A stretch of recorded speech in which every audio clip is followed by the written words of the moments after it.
এটা হলো পৃথিবীর সিস্টেম, এবং চাঁদেও এটা হচ্ছে। তো এখানে আমার ইন্ডিভিজুয়ালি যেটা হলো, ভাই আপনি রিক্টার স্কেল গুনতে যাবেন কেন? আপনি জানেন আমার দেশ হলো ভূমিকম্প থ্রেডেন দেশ, এখানে আপনার সেফটির কোনো বিকল্প নাই, ইন্ডিভিজুয়াল সেফটি নিতে হবে। ইন্ডিভিজুয়াল সেফটির ভিতরে বিল্ডিং কোড মেনে বিল্ডিং বানান। এখন তো আর আপনি কোড নিয়ে বিল্ডিং, তো যে বিল্ডিংয়ে আছে করা যাবে না। তো এই বিল্ডিংয়ে একটা সহনীয় জায়গায়, সেফ জায়গায় আমার পজিশন নিতে হবে, থাম রোল, সেফ জায়গা আইডেন্টিফাই করে পজিশন নিতে হবে। এবং ভূমিকম্প হওয়া মাত্র পৃথিবীতে যত ভূমিকম্প হয়েছে এটা 60 বা 40 সেকেন্ডের উপরে যায় নাই। নেপালে যদি বলেন 25 সেকেন্ড, বা আপনার যদি বলেন 35 সেকেন্ড, এরকম হয়েছে। তো আমরা ধরে 1 মিনিট, তো ওই জায়গাতে আপনি 1 মিনিটে সহনীয় শক্তি আপনার অর্জন করতে হবে, যে ভূমিকম্প হওয়া মাত্র আমি সেফ জায়গায় যাব, আমি কাউন্ট করব 60, 59, এভাবে এক আসবো, তারপরে সব কিছু ঠিক থাকলে পরে আমি ওপেন স্কাইয়ের নিচে চলে যাব পরবর্তী সেফটি জায়গা বলতে কোন জায়গাগুলোকে দেখেন। আমি এটা বলবো, যেহেতু আমি রানা প্লাজা অপারেশনে ছিলাম, নেপালে ছিলাম, বোহল অপারেশনে ছিলাম, তারপরে আমি পেরুতে বিভিন্ন জায়গায়, তারপরে ইনসার আগে আমি কোয়ালিফাইড ফিমা। ওই অ্যাসপেক্টের সবচেয়ে সুন্দর এবং মজবুত জায়গা হলো ভীম এবং কলামের সংযোগস্থল। এটা আউটার হবে না। ঢাকা শহরে আজকে যে লোকগুলা মারা গেছে তারা কিন্তু সারফেস ক্যাজুয়ালিটি, যারা আউটার পজিশন নিচ্ছে তারাই পরে মারা গেছে। আপনার আমাদের যেটা হলো রানা প্লাজাতে যারা আউটারে নিয়েছে তারাই কিন্তু পেস্ট হয়ে গেছে। তো এটা ইনার সাইডে নিতে হবে। দ্বিতীয় হলো এটা না পেলে পরে আপনার ইনার ওয়ালের আপনি পজিশন হবে। তৃতীয় হলো দুইটা ওয়ালের যে সংযোগস্থল আছে কর্নার, এই কর্নারের জায়গায় আপনি পজিশন নেবেন। আপনি শক্ত আপনি টেবিল রাখেন, ওখানে শক্ত টেবিল না থাকলে পরে আপনি কুশন রাখেন, কুশন না রাখলে পরে আপনার হেলমেট রাখেন, মোটর সাইকেলে হেলমেট রাখেন, হেলমেট না থাকলে পরে আপনি বালতি রাখেন, বালতি না রাখলে পরে আপনার হলো বল রাখেন। সোজা কথা, আপনার মাথা নিচুর দিকে মাথা প্রটেক্ট করতে হবে 1 মিনিট, 1 মিনিট। তারপরে বাকি হলো এর বেশি আর আপনার রেজিলিয়েন্সি দরকার আমার 1 মিনিট। আচ্ছা, এই রেজিলিয়েন্সটা ডেভেলপ করেন, তাইলে তো কনফিডেন্ট আপনি হয়ে গেলেন। ড্রিল করেন। আপনি রাত্রেবেলা ঘুমানোর সময় মনে করলাম যে ভূমিকম্প আজকে হয়তো একটু ড্রাই প্র্যাকটিসে যাই, খাবারের সময় সকালবেলা একটু করলেন, তাহলে আপনার এক্সারসাইজ হবে, আপনার অ্যাওয়ারনেস ডেভেলপ হবে, that will boost your confident.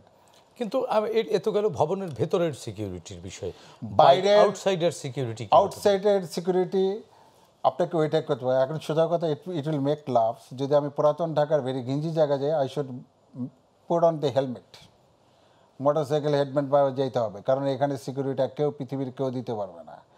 কারণ পুরাতন ঢাকায় দেখেন মাংস কেনার জন্য গলির ভিতরে গেছে, ওখানেই কিন্তু আপনার পরে মারা গিয়েছে। এটা কিন্তু উদ্যোগ নিতে হবে আমাদের ওপেন স্পেসের জন্য। সেই জন্য বললাম সারফেস ক্যাজুয়ালিটির জন্য, ফলিং অবজেক্টের জন্য। ভূমিকম্পের সবচেয়ে বেশি লোক মারা যায় ফলিং অবজেক্টের জন্য। এই যে আপনার লাইট আছে, ফ্যান আছে, এই যে আপনার ডেকোরেশন আছে, সিলিং আছে, বড় আর্মিরা আছে, 5 লাখ টাকা দিয়ে আপনার বড় বড় শোকেস কিনেছেন, এগুলো পরেই কিন্তু মারা যাবে যতক্ষণ পর্যন্ত এগুলো বোল্টেড বা শক্ত না করবেন। সেই জন্য ভূমিকম্পের পূর্বে কিছু কাজ আছে, এরকম অবজেক্ট থাকলে পরে সেগুলো বোল্টেড করতে হবে, সিলিং করতে হবে, টাই আপ করতে হবে, তাইলে কিন্তু আপনার নির্মাণ সামগ্রীর কোনো ত্রুটি আছে কিনা? ডেফিনেটলি নির্মাণ সামগ্রীর ক্ষেত্রে আমাদের দেশের আমি বলি, ঢাকা শহরের বড় আগুনগুলো ব্লেজড আপ হয় কেন, পুরাই কেন, এখানে কিন্তু আপনার ফায়ার প্রুফ ওই জিনিসগুলোই হয় না, সব হলো মডার্ন কন্টেন্ট আমরা ইউজ করতেছি, যেগুলোতে hydrogen cyanide, benzene, phosphonate, hydroxide, formaldehyde, এই গ্যাসগুলো উইথিন ফ্র্যাকশনের ভিতরে হচ্ছে, এবং মানুষ কিন্তু সাফোকেটেড হয়ে মারা যাচ্ছে। তো আমার মনে হয় যে নির্মাণ সামগ্রীর ভিতরে এখন কিন্তু সময় এসেছে যে আমরা বিয়ারিং, প্যাড, রোলিং এগুলো ইউজ করব কেন, মডার্নাইজেশন ভবন নির্মাণের ক্ষেত্রে। আর আরেকটি জিনিস, লাইট ওয়েট জিনিসপত্র আমরা ইউজ করব কিনা। মিস্টার শাকিল, আরেকটি জিনিস বলা হচ্ছে যে আমরা এই যে গত শুক্রবারে যে ভূমিকম্পটি হলো, সেই কম্পনের ফলে যদি ঢাকা শহরে কোনোভাবে আরও বড় ধরনের ডিজাস্টার হতো, সেক্ষেত্রে বলা হচ্ছে যে ফায়ার আসলে নিয়ন্ত্রণ করা যেত না, কারণ আমাদের প্রচুর গ্যাস লাইন, প্রচুর ইলেকট্রিসিটি লাইন, যেগুলো পরিকল্পিত না অপরিকল্পিত মন্তব্য করতে পারছে না। এই জায়গা থেকে আসলে সেফটি দেখেন আমাদের বড়, অথবা এই মুহূর্তে যদি আসলে হয়, তাহলে এই মুহূর্তে আমাদের তো কোনো প্রিপারেশন নেই। এই মুহূর্তে হলে পরে ফায়ার হবে, কোনো অসুবিধা নেই, বাট ফায়ার হবে সময় আছে। যেমন দুপুরে যদি আপনার ওই দিন যদি 10টা 11টা রান্না করার সময় যদি হতো, পুরা ফায়ার অ্যান্ড ফায়ার হতো। এখন রাত্রিবেলা হলে পরে চুলা কিন্তু হবে না, কিন্তু ইলেকট্রিক্যাল থেকে ফায়ার আপনার এটা হবে। সেই জন্য হলো যে আপনার যদি চিলি আর্থকোয়েক থেকে 1961-এ যে আর্থকোয়েক হয়েছিল সেটা থেকে বড় একটা এক্সাম্পল, সেখানে কিন্তু ফায়ার এবং গ্যাসে কিন্তু অনেক লোক মারা গিয়েছিল। তারা বিল্ডিং কোডে এটা ইনক্লুড করেছে, স্টিল স্ট্রাকচারে তারা গিয়েছে 10 মাত্রার উপরে ভূমিকম্প সহনীয়ের জন্য, এবং ইলেকট্রিক্যাল এবং গ্যাসে তারা ওয়াটার শাটডাউন সিস্টেম তারা তৈরি করেছে।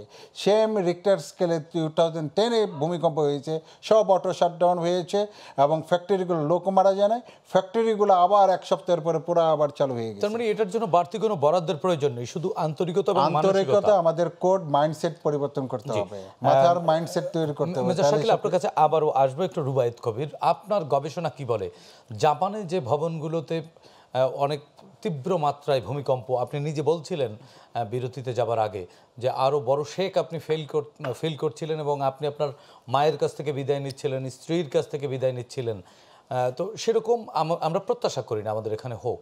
তাদের ক্ষয়ক্ষতিগুলো হচ্ছে না কেন? ধন্যবাদ আপনাকে। আসলে তাদের ক্ষয়ক্ষতিগুলো হচ্ছে না, আমি যখন জাপানে পড়াশোনা করেছি, আমি কিন্তু ওই সময়টার মধ্যেও তারা আমাদেরকে বিভিন্ন সময় এই ড্রিলটা করিয়েছে। আমাদেরকে একটা ভূমিকম্প হলে কি করতে হবে এটা কিন্তু আমাদেরকে শিখিয়েছে।